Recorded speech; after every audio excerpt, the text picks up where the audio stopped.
palavra do Senhor nesta manhã, uma vez que nós estamos no mês da família, do amor. Para as mulheres o tema é amor, não é isso, querida? Acho que vou ir atender alguém. É o tema do amor para as mulheres, tema da família, para o congresso da família. E eu vou preparar o ambiente aqui falando sobre o plano de Deus para a família. Antes, porém, porque o Gilmar me lembrou, com o teclado eu percebi. Valeu, Gilmar. Você está vendo? É isso que se chama ajuste, né? Que a gente não precisa falar nada, o pessoal já está entendendo o mistério, né? Vamos ofertar ao Senhor? Com alegria? Glória a Deus, aleluia. Aleluia. É um privilégio para nós mantermos a obra do Senhor neste lugar. E eu glorifico a Deus pelas famílias que Deus tem colocado neste lugar, pelos irmãos, pelas irmãs que todos os meses, com fidelidade, com compromisso, dizimam e ofertam na obra do Senhor, sem obrigação, sem forçação de barra, sem barganha, sem fazer promessas de que quem dá 100 vai ganhar 1000 e assim por diante, simplesmente apresentando a vocês o nosso desafio, o nosso compromisso e dando a vocês a oportunidade de semear no reino de Deus. Eu sempre digo, quando você pega o seu dinheiro, o dinheiro suado do seu trabalho, e você semeia na obra de Deus, você está dando à sua vida financeira um sentido eterno para ela. Você está trazendo uma aliança espiritual com o eterno, com a eternidade no seu dinheiro. Então, eu louvo a Deus pela sua vida, pela sua fidelidade, pela sua generosidade. Eu peço a todos aqueles que vão ofertar com o Zelle, com o celular, coloque-se de pé. Quem vai ofertar com o envelope também, coloque-se de pé com o envelope na sua mão. E nós queremos orar neste momento. Pai, eu quero te agradecer mais uma vez pelo privilégio que temos de semearmos no teu reino. Senhor, declaramos o quanto o Senhor tem sido bom para conosco, fiel, generoso. E nós te pedimos, Senhor, que a tua bênção se multiplique na vida de todos aqueles que com alegria e generosidade fazem isso regularmente, mantendo a tua obra.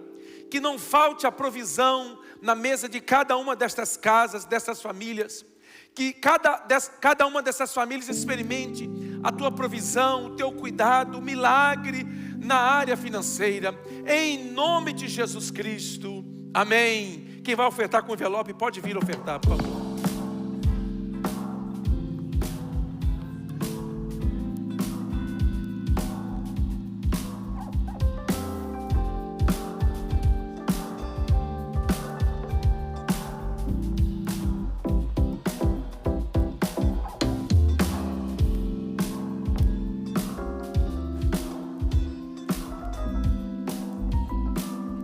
Maravilha, graças a Deus.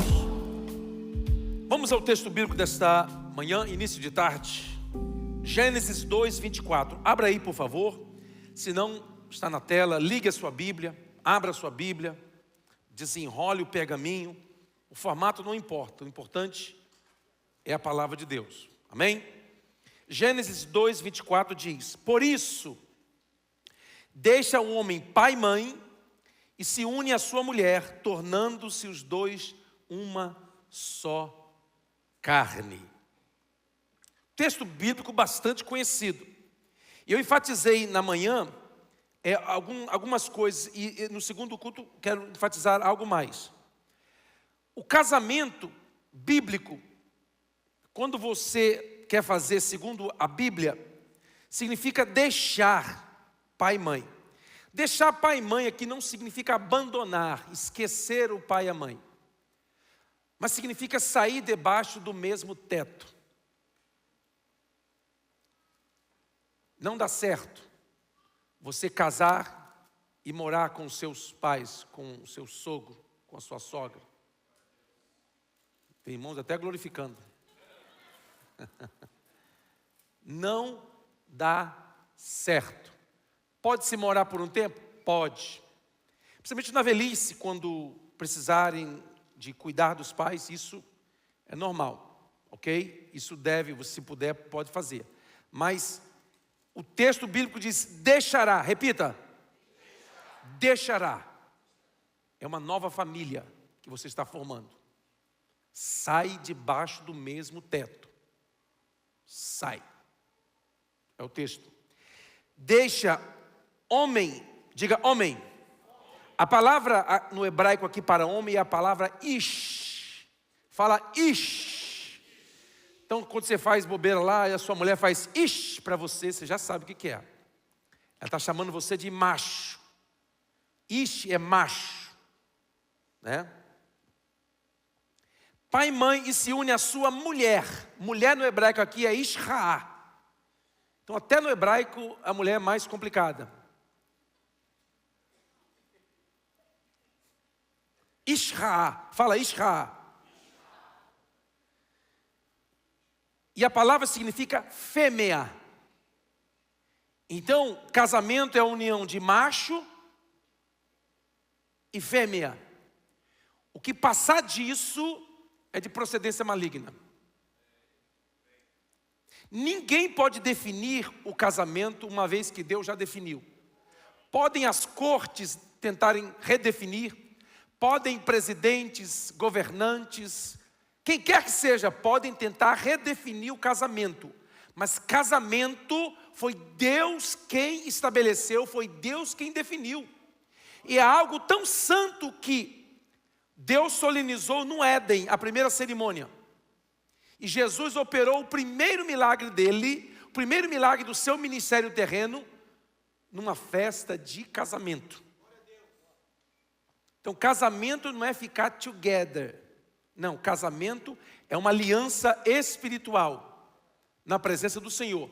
E é uma aliança que a Bíblia diz que só a morte pode quebrar, separar. Ah, pastor, mas acontecem problemas. Sim, acontecem divórcios, separação, etc, etc. Acontecem, mas isso não é o normal. O normal é casados até que a morte os separe. Ah, pastor, mas eu não sabia que ela era assim, eu não sabia que ele era assim.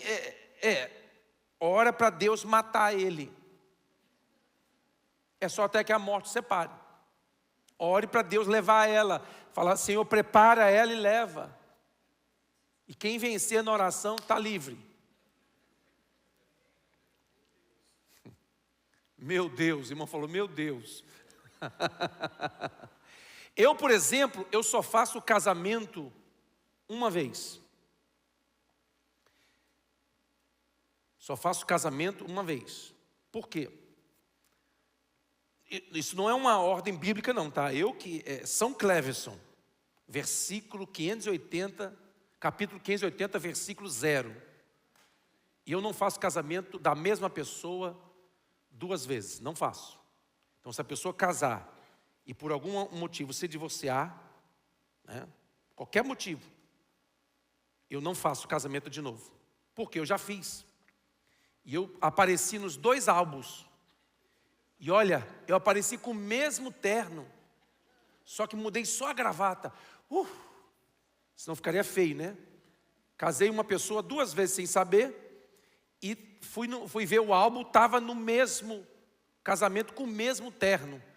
A camisa branca, não sei se era a mesma, mas a gravata era outra. Que alívio. Pelo menos a gravata não era igual. Aí eu pensei assim, meu Deus do céu, que negócio é esse? A partir de hoje não faço mais. Então, eu aviso os casamentos que eu faço. Olha, se você quiser que eu faça o casamento, quer que eu faça, eu, nunca mais. Nunca mais você vai me impedir de fazer casamento. Ah, pastor, mas se acontecer, pede o pastor de outra igreja para casar. Não tem problema. E aqui nós temos muitos outros pastores que fazem. Quem não fizeram ainda, pode ser o primeiro deles. Ok? Não tem problema. Se eu fazer, já era. Deixa homem, pai e mãe se une à sua mulher. Seu casamento. A criação, ela revela Deus. Nós vemos por toda a criação as digitais de Deus. Por isso que em Gênesis 1:1 diz, no princípio criou Deus.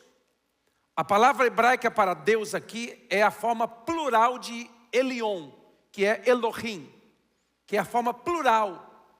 No princípio criou Elohim, a forma plural. Deus Pai, Filho e Espírito.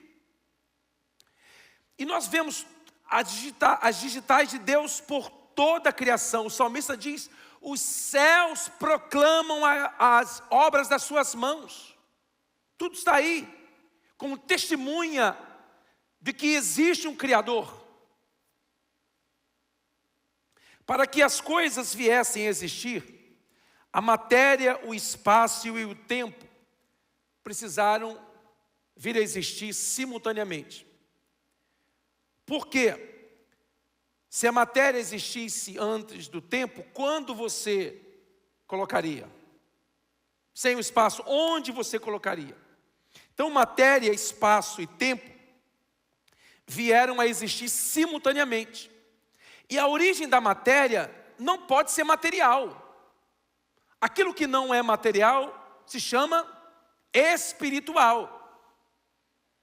Portanto, a origem da matéria é espiritual. O espaço só pode vir de algo infinito. Ok? E o tempo só pode vir de algo eterno. Então, olha só, espiritual, infinito e eterno são atributos não comunicáveis de Deus. Nós temos as digitais de Deus por toda a criação. Aí você diz: pastor, mas como assim? No princípio, tempo, criou matéria, Deus os céus e a terra, espaço. Num versículo, está tudo explicado, a criação de Deus. E nós vemos essa criação revelada por toda a Bíblia, você vai encontrar isso.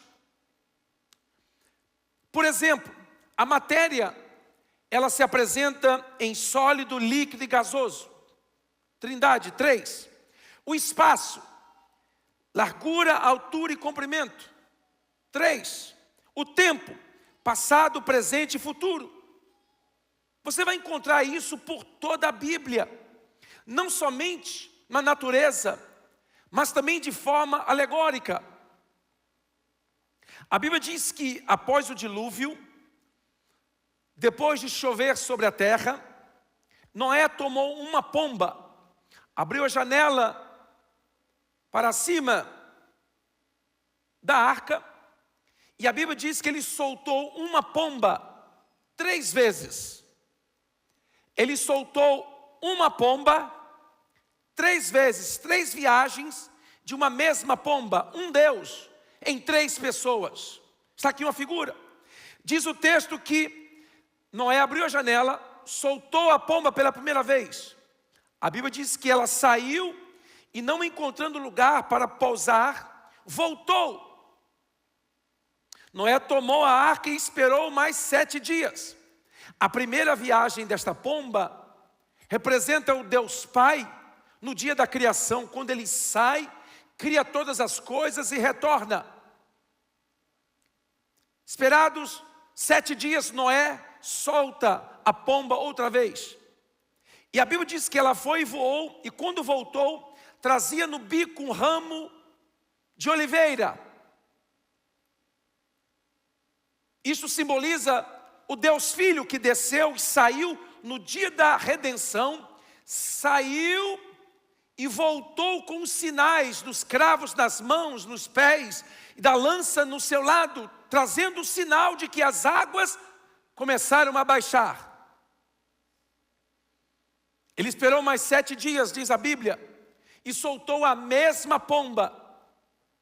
E a Bíblia diz que ela já não retornou para ele, e simboliza o Espírito Santo, que saiu, que desceu no dia de Pentecostes e não voltou para o céu. Por quê? Porque Ele só voltará quando me levar, quando te levar para estar com Ele. Quem tem essa esperança viva em seu coração, levante a sua mão e glorifique a Deus. Uma pomba, um Deus, 3 viagens, 3 pessoas da Trindade. E você vai encontrar isso por toda a Bíblia. Exemplos de que Deus, em essência, só existe um Deus. Mas esta essência se manifesta em 3 pessoas: o Pai, o Filho e o Espírito Santo. Quando Deus cria a primeira família, ou o primeiro homem, Deus estabelece um propósito original. Qual é o propósito? Todas as vezes que algo aparece na Bíblia pela primeira vez, na teologia isso se chama lei da primeira menção. Todas as vezes que algo aparece pela primeira vez, está dirigindo, está governando as demais vezes que esse princípio será mencionado, repetido nas Escrituras. Por exemplo, quando Deus cria o primeiro casal, Deus estabelece um princípio de que o casamento é entre um homem e uma mulher. Deus estabelece um princípio de que o casamento é uma aliança primeiramente espiritual. Deus estabelece um princípio de que Ele, o Senhor, é quem santifica um casamento quando contraído nos princípios da palavra de Deus. A Bíblia diz que após Deus solenizar a primeira cerimônia de casamento, após Deus apresentar a mulher ao homem, a Bíblia diz que os dois, Adão e Eva, viram que estavam nus, porém não se envergonhavam. Interessante que o princípio bíblico é isso. Primeiro casam, depois ficam nus. Nos nossos dias está tão moderno que os jovens ficam nus primeiro, para depois casar. E não se envergonham. Nenhum amém? O que aconteceu com vocês? Ficaram tão calados? Isso é um princípio bíblico. Então, quando nós mudamos a ordem bíblica, começamos a sofrer as consequências dos nossos erros. Ah, mas Deus perdoa? Claro que perdoa. Se Ele não perdoasse, nem eu estaria aqui, nem ninguém estaria aqui. Mas porque Ele é misericordioso, nós estamos aqui. Quantos receberam a misericórdia do Senhor aqui?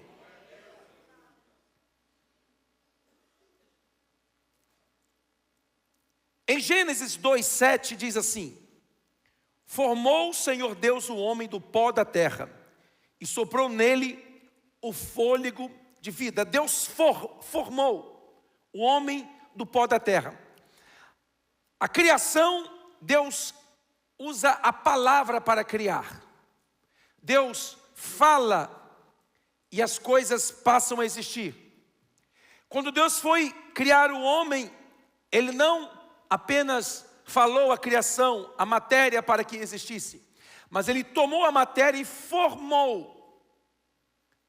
Deu forma. Ele pegou o pó da terra. Deus não pegou nem pedras preciosas, nem coisas que têm resistência. Deus pegou pó. Pó é a coisa que acumula nos cantos da casa assim, pó.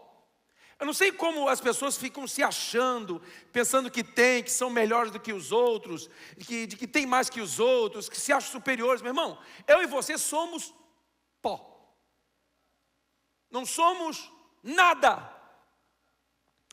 2 horas depois de morto, tem que colocar formol, senão começa a feder. E aqui nos Estados Unidos coloca na geladeira, para poder sepultar e enche de formol. Não somos nada. Somos pó e cinza. Nossa estrutura presente, visível, é estruturada do pó da terra. É por isso que o corpo humano, quando cremado, dá um pouquinho assim de pó.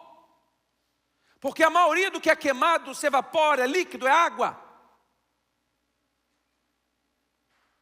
A Bíblia diz que formou Deus o homem do pó da terra. O homem passa a existir, soprou nele o fôlego de vida. Aí Gênesis 2:8 diz: e plantou o Senhor Deus um jardim no Éden, pôs ali o homem que tinha formado. A ordem é clara, está aqui no texto. Deus cria o homem, depois planta um jardim, e em seguida Ele pega esse homem e coloca dentro do jardim. E aqui está um princípio espiritual poderoso que eu gostaria que você ouvisse e, se possível, meditasse depois. Primeiro, O princípio: Deus não cria pessoas para lugares. Ele cria lugares para pessoas. Vou repetir. Deus não cria pessoas para lugares. Ele cria lugares para pessoas. O Éden aqui não era apenas um lugar lindo, majestoso, brilhoso, glorioso, mas era um ambiente de propósito, de provisão, um lugar de comunhão com Deus, de relacionamento com Deus, pois a Bíblia diz que Deus vinha se relacionar com o homem todos os dias na viração do dia. E não existia uma formalidade quando Deus chegava. Quando Deus vinha caminhando pelo jardim, o homem percebia, aí o homem começava: nós abrimos este culto. Então, não tinha isso. Não tinha essa formalidade. Deus chegava e dizia: Adão, como é que foi o seu dia? O que você fez hoje? Onde você foi? Onde você trabalhou hoje? Como é que foi o seu dia? Era relacionamento. Por quê? Porque Deus está em busca do ser humano para o quê? Para relacionamento. Deus não está em busca de você para extrair de você os seus talentos, suas capacitações especiais, para ele fazer a sua obra. Não. Deus não precisa, não depende das nossas habilidades. Quando Deus vem atrás do ser humano, Ele está em busca de quê? Relacionamento. E Deus estabelece a primeira responsabilidade do jardim. Olha o que diz 2:15 de Gênesis. Tomou, pois, o Senhor Deus ao homem e o colocou no jardim do Éden para cultivar, repita, e guardar. Quando Deus criou o homem, aparentemente a mulher ainda não tinha sido criada. Deus diz para o homem que a responsabilidade dele era cultivar e guardar. Cultivar no hebraico é a palavra abad, que significa servir, trabalhar. O homem foi feito para servir, para trabalhar. É por isso que Deus criou ele fisicamente mais forte que a mulher. Para quê? Para carregar a geladeira. Só uma irmã que deu um glória a Deus aí. Para carregar a máquina de lavar. Para trabalhar, para fazer força. Por isso que Deus nos criou com maior força física. Em segundo lugar, segunda palavra, que é a palavra guardar, no hebraico é chamar, que significa proteger, vigiar, cuidar. Deus nos criou homens para servir e guardar e proteger. É por isso que a tua mulher te pede você fazer coisas, porque instintivamente foi Deus que a criou assim. Ela sabe que instintivamente que Deus te criou para servi-la. Tem umas irmãs que estão começando a ser renovadas.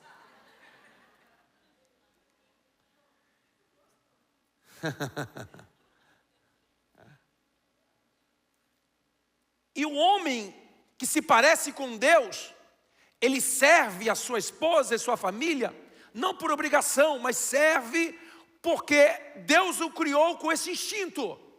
Então, irmã, quando seu marido deitar, estiver enrolado embaixo da coberta, nesse frio, e você quiser uma água, pode pedir.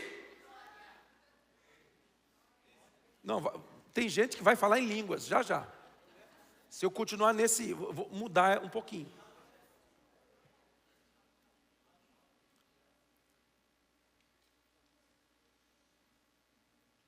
É o seu dever trabalhar.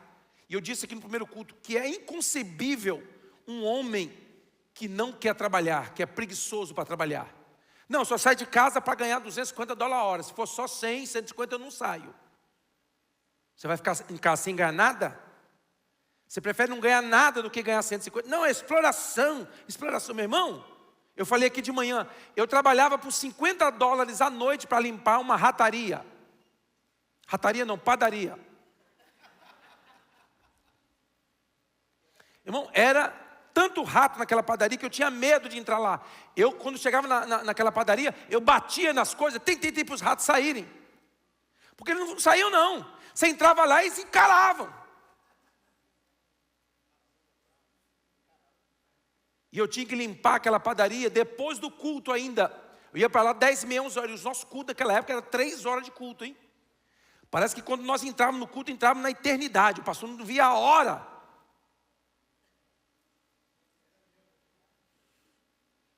E eu saía 11, 11h30 da noite e ficava até as 3 da manhã limpando aquela rataria.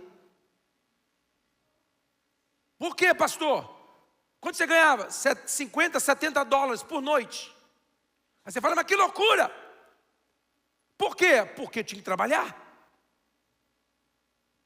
Tinha que suplementar o que ganhava. Uma época também eu entreguei jornal. Quem já entregou jornal aqui? Primeiro culto tinha umas 20 pessoas, agora tem. Você também entregou, pastor André? Isso, que é sofrimento, hein? Marco também já entregou? O Ed também? O Gustavo, isso? Ixi. Meu irmão, é um dos piores trabalhos que existe. Espero que ninguém esteja fazendo isso hoje. Mas se tiver, faça. Meu irmão, eu corria, irmãos, eu corria tanto para entregar o jornal, corria, chegava atrasado em todas as casas. Isso porque eu estava correndo. Falei, meu Deus do céu, eu tenho que entregar de helicóptero, jogando assim, para chegar na hora. E muitas das vezes entregava o jornal, o americano estava do lado de fora xingando, me xingava todinho, porque o jornal, ele acordou cedo, ia ler o jornal 9 horas, 10 horas da manhã, e eu estava acabando de entregar na casa dele, ele falou assim, vê se vem semana que vem mais cedo, você fica dormindo demais, e eu estava desde 4 da manhã entregando. 3h30 da manhã, 3 da manhã tinha que sair. 3 horas da manhã tinha que sair para encher o carro de jornal, quando 3h30 tinha que estar na rua entregando. No frio, não é esse frizinho de hoje, fraquinho assim não. Era 5, 10 graus abaixo de zero. Por que você fazia isso, pastor? Tem que trabalhar. Prover para minha casa. Cuidar da minha família.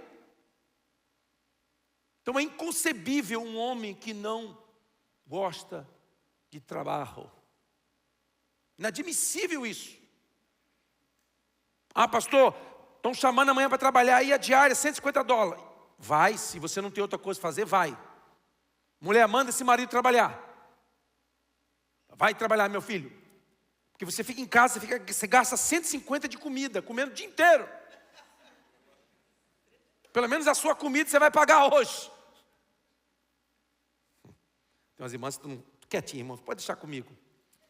Fala, deixa comigo, deixa que eu vou agora. Deus colocou o homem no jardim do Éden para servir e proteger. É o meu dever, é o seu dever servir a sua família, a minha família. Meu dever, o seu dever. A primeira ordem de Deus para o homem foi sobre responsabilidade. Famílias saudáveis nascem de homens e mulheres que entendem o propósito de Deus. A Bíblia diz que Deus criou em Gênesis 2, 10 a 14, e saía um rio do Éden para regar o jardim, e dali se dividia em 4 braços.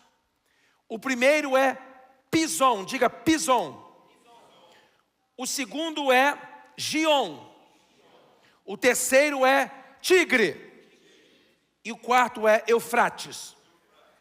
O Tigre e o Eufrates existem até hoje. O Gion não se sabe ao certo. Muito provável que seja o rio Nilo. Talvez sim, talvez não, não sabemos. E o primeiro rio, Pison, não sabemos mais. A Bíblia diz que estes rios traziam riquezas, porque diz que o rio Pison era o lugar do ouro, de pedras preciosas, do bidélio, do ônix e outras pedras preciosas. Rio na Bíblia fala de vida em movimento. Rios na Bíblia fala de recursos, porque as coisas estão em movimento.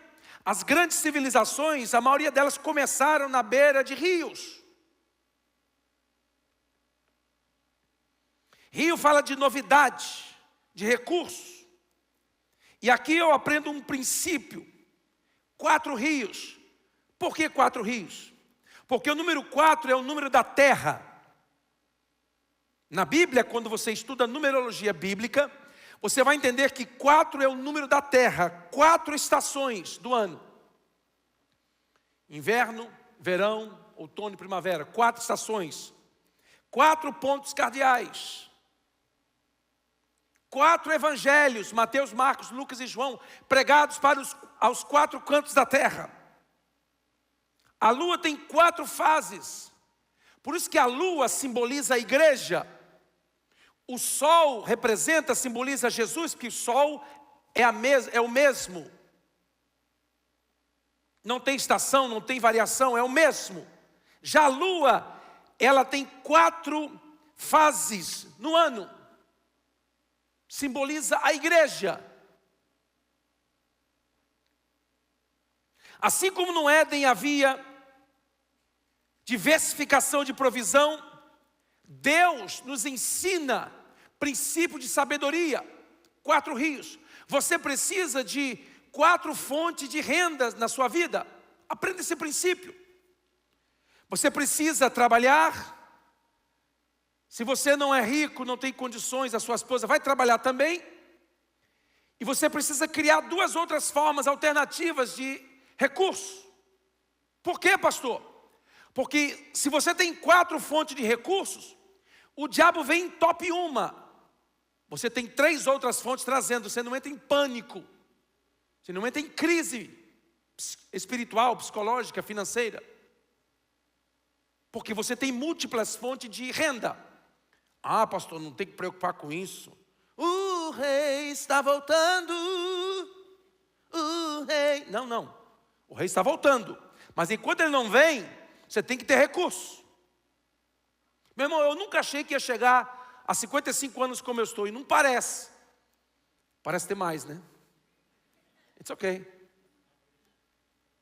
Eu nunca achei que eu ia começar a ficar cheio de mania.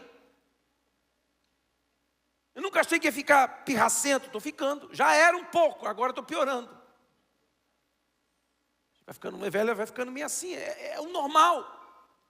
E agora, você acredita que esse dia eu estou fazendo conta da minha aposentadoria, checando minha aposentadoria? Eu nunca pensei nisso, nunca achei que ia chegar nessa idade. Jesus ia voltar. Eles falavam tanto que Jesus ia voltar, que falaram para minha esposa, não estuda, porque não vai dar tempo de você se formar, que Jesus vai voltar. Ela já tem 20 anos de profissão. Quer dizer que Jesus, ele vai voltar. Só que você precisa viver de tal forma, como se ele fosse demorar a voltar. E se ele demorar, como que você vai viver, meu irmão? Como é que você está pagando a tua aposentadoria? Hein? Você está coletando contribuição para você se aposentar? Você já comprou um plano de aposentadoria à parte para você? Ah não, pastor, eu estou naquele seguro. Segura na mão de Deus. Não, você precisa fazer conta. A Bíblia diz, quando um homem vai construir uma torre, o que ele tem que fazer? Sentar e fazer conta. O problema é que nós espiritualizamos algo que não é para ser espiritualizado. Quando a Bíblia manda você sentar para fazer conta, significa que, diante de desafios financeiros, você precisa calcular.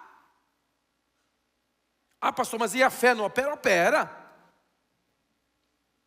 Mas a Bíblia manda você sentar e fazer conta. E tem gente que na hora de fazer um projeto, o que ele faz? Dobra o joelho para orar. Ah, pastor, quer dizer que não pode orar? Pode orar. Mas você pode, joelhado, orando, fazer conta. Fazer cálculo. Dá para eu comprar isso?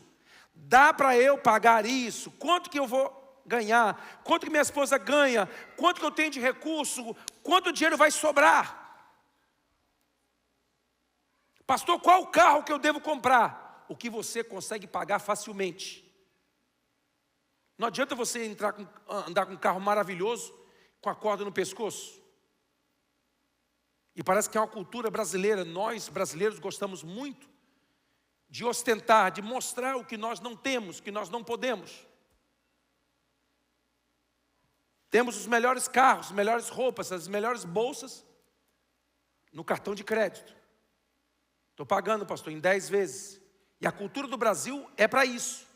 para a pessoa gastar mesmo não tendo, porque financia em 10 vezes. Eu fui no Brasil recentemente, fui comprar esse casaco aqui, ó. Fui comprar esse casaco 12 vezes sem juro. Eu falei, nunca comprei um casaco, fiz mortgage de casaco. Fiz um financiamento de um casaco. Então eles facilitam para você se endividar. E a maioria das pessoas estão endividadas. Por quê? Porque vivem além dos seus recursos. Não tem um plano de aposentadoria, está ficando velho. E aí? Vai viver de oferta dos filhos? Antigamente os pais tinham 8, meus pais tiveram 8. O pai da minha mãe teve, meus avós tiveram 14. Do lado do meu pai, 16. Então tinha muito filho para cuidar, mesmo que tivesse 1 ou 2 filhos ruins, encardido, tinha outros que cuidavam. Mas hoje a gente só tem 2 filhos. Ai, Jesus, chega a dar um calafrio. Se você não preparar-se para esse momento da vida, você não será pego de surpresa, mas você vai dizer, meu Deus, e agora? Como é que eu vou fazer? Não dá tempo. E agora? 55, 60 anos, como é que eu vou começar a pagar a aposentadoria agora? Não vou ter condições de viver com dignidade. Ah, pastor, mas isso aí não é para falar do púlpito. Não, eu tenho que ensinar a igreja, ensinar o povo. Por quê, pastor? Senão o povo chega nesse momento e aquele sufoco, é um Deus nos acuda. E as pessoas acabam perdendo o gosto pela vida porque passam a serem tratadas de forma desprezível pelos filhos, pelos netos. Porque não se prepararam para esse momento da vida. Os 4 rios nos ensinam que nós temos que ter recursos, criar meios alternativos. Faz um curso de internet, meu irmão, minha irmã. Faz um curso, cria um website, vai vender coisa do Amazon, cria um website de casa. Vai suplementar a sua renda. Não sai, só um aleluia. Não adianta você espiritualizar isso, você tem que racionalizar e dizer, como é que eu vou viver? Eu preciso de recursos, eu preciso me programar para esse momento da minha vida. Se os meus filhos ficarem ricos e me sustentarem, glória a Deus, mas a chance é pequena. A realidade não é esta. Você precisa se planejar para esse momento. 4 fontes de renda. O seu salário, o salário da esposa, uma propriedade de aluguel, uma aplicação na bolsa de valores, flutuante, que você vai estar ganhando um dinheirinho lá. Você precisa disto, crente. Não adianta você ficar falando em línguas e mistérios. E uma das coisas que eu acho muito triste, é que muitas das vezes, e eu contribuo de coração, eu ajudo de coração. Às vezes, alguns irmãos, pastores, morrem, e nós temos que fazer vaquinha para enterrar. Não deixou nenhum seguro. Não deixou a família desprotegida. Por quê? Porque, não, estou pensando só na obra, Senhor. Oh, mistério. Aqui o meu negócio é só espiritual. Você precisa pensar nisso. 4 fontes de renda. Ah, pastor, não tem, só tem uma. Ou só tem 2, eu e minha esposa. Começa a pensar numa terceira. Começa a planejar. Começa a pedir, Deus, me dá sabedoria para adquirir riquezas, para prosperar. Deus, me dá recursos para eu vou ajudar a tua obra, vou sustentar a tua obra, mas eu também quero a dignidade lá na frente. Deus, abre portas de milagre. Você não precisa ficar ansioso com relação a isso. Você precisa orar e trabalhar e planejar. Amém ou não? Você ficou triste? Ficou, porque é verdade. Né, pastor André? Vem nas mentorias de mulheres e de homens, você vê se não vai ouvir isso. Pau. Ensino bíblico, para você saber. Esse é o plano de Deus para a família. O plano de Deus para a família começa com identidade antes de ambiente. O plano de Deus para a família começa com propósito antes de relacionamento. Antes de Adão casar, ele já tinha um propósito. O plano de Deus para a família começa com responsabilidade antes da provisão. O plano de Deus para a família começa com a provisão antes da expansão. Então nós estamos trabalhando nesta visão. É por isso que nós estamos planejando, fazendo cálculos, guardando dinheiro, planejando. Por quê? Porque nesse ano, se Deus quiser, nós estaremos expandindo a igreja. E olha que maravilha. Deus usou o pastor Robson na quarta-feira passada, foi, né? Para falar sobre que Deus estaria abrindo as portas, tirando os empecilhos e iria ser rápido. Quando foi na quinta-feira, o Sean, que é o dono da propriedade, me ligou, me passou uma mensagem dizendo: ó, a cidade marcou a reunião para quarta-feira agora. Vamos lá com o projeto, está pronto o projeto, vamos lá conversar com eles. E eu peço que a igreja esteja orando, para que Deus nos dê favor diante das autoridades dessa cidade. O que é isto?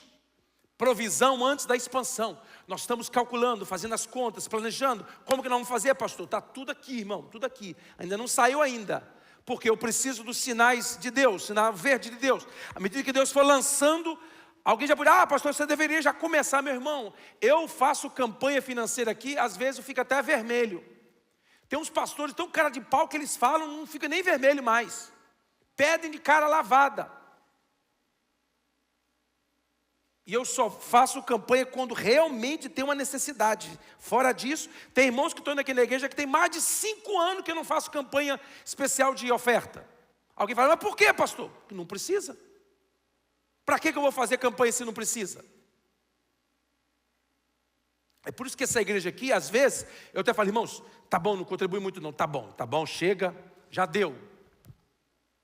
Porque é um povo que contribui, ou povo que contribui. Por isso que um monte de pastores fica me ligando para vir pregar aqui. Porque um fala para o outro, fala eu quero ir na sua igreja, porque aí o povo contribui. O povo compra livro, compra material, o povo dá oferta, o povo abençoa. E o pastor não fica impedindo ninguém de fazer nada, cada um faz o que sente no coração e abençoa. Por quê? Porque o nosso povo é um povo generoso, nós pregamos a verdade aqui, por isso que o povo é liberto, o povo é livre. Vamos estar em pé. Eu encerro dizendo o seguinte: Deus continua criando jardins para famílias que escolhem viver segundo os seus princípios. Deus continua criando jardins. A sua casa, escute isso aqui, irmão, marido que está aqui. A sua casa é o lugar que você mais se parece com Deus. Vou dizer de novo aqui para o pessoal de cá. Dentro da sua casa é o lugar que você mais se parece com Deus. Não é que na igreja não, que você está, aleluia, glorificando, falando em língua estranha. Não. O lugar que você mais se parece com Deus é dentro da sua casa. Porque ali você está com a sua esposa e seus filhos. Ali você tem a semente. Você plantou a semente. E a semente gerou filhos. É o lugar que você mais se parece com Deus, é dentro da sua casa. É por isso que o diabo quer destruir o seu casamento, o seu relacionamento. É por isso que o divórcio não começa na igreja, começa dentro da sua casa, no seu relacionamento. Porque o diabo quer te envergonhar dentro da sua casa, tirar a sua autoridade dentro da sua casa. Que é o lugar que você mais se parece com Deus. Ali você é um reflexo de Deus em miniatura. Você está diante daquilo que Deus te deu e você multiplicou, você gerou. Por isso há um ataque maligno contra a família. E é por isso que nós precisamos ensinar. É por isso que nesse final de semana vai ter uma palestra para ensinar. E você casado, casada, você deveria estar aqui, não somente estar aqui, mas trazer alguém para estar aqui no sábado. Porque serão palavras diretas, direcionadas nesta área que nós precisamos nos alimentar, nos fortalecer, para que os casamentos sejam fortalecidos na presença do Senhor. Deus continua criando jardins para famílias que escolhem viver segundo os seus princípios. A sua casa é o seu jardim. E o seu jardim, diz Cantares, é jardim fechado. O que se passa na sua casa, ninguém tem que saber. A sua intimidade do seu relacionamento é jardim fechado. Você não precisa falar isso para ninguém, a não ser que você tenha alguém idôneo, maduro, que vai poder te aconselhar. Fora disso, não fale sobre nada, sobre ninguém. O seu relacionamento é jardim fechado.